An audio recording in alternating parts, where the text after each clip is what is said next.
Welcome back to another deep dive into the fascinating world of rare and valuable coins. Today, we're uncovering the secrets behind a humble piece of American change, the 1981 Jefferson nickel. At first glance, it's a coin most people would overlook. But buried in the world of numismatics lies a rare version of this very nickel that once sold for a jaw-dropping $158,000. Yes, you heard that right. $158,000 for a 5-cent piece. But what could possibly make such an ordinary-looking coin command such an extraordinary price? What should collectors look for? And how did this seemingly common coin become a treasure worth a fortune?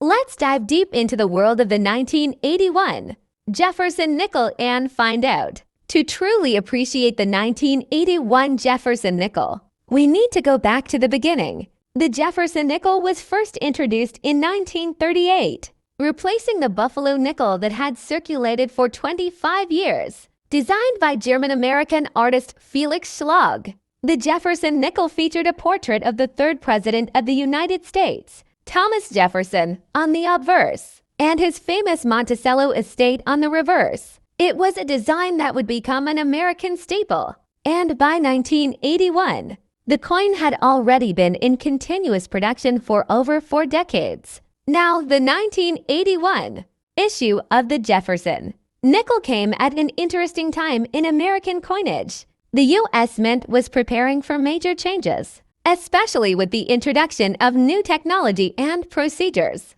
It was also just before the switch from traditional mint marks to computerized, high-speed production lines in the mid-1980s. But what makes the 1981 nickel so special isn't just its historical context. It's what happened during its production. Millions of Jefferson nickels were minted in 1981, over 600 million from the Philadelphia and Denver mints combined.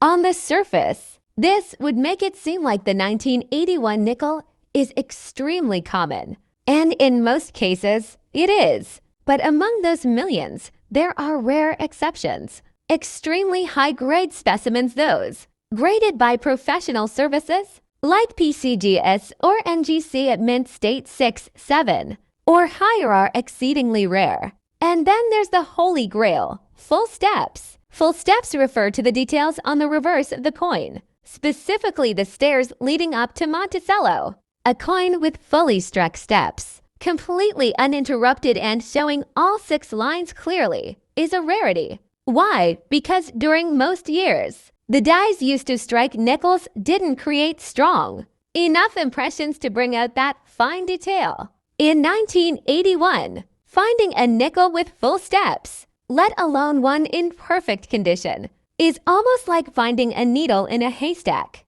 In the world of coin collecting, condition is everything. Coins are graded on a 70-point scale, with Mint State 70 being absolute perfection. Most 1981 nickels floating around in circulation today are heavily worn, scratched, and dull from decades of use. Even uncirculated examples, those never used, tend to top out around MS60 for Orem S65. But in 2016, one very special Jefferson nickel from 1981 broke all expectations. Certified by PCGS as MS67 with full steps, this coin became a legend. At auction, collectors went wild, bidding soared, and when the gavel finally came down, it sold for an astonishing $158,625. What made this specific coin so valuable? It was a combination of 3 factors: condition, rarity, and eye appeal.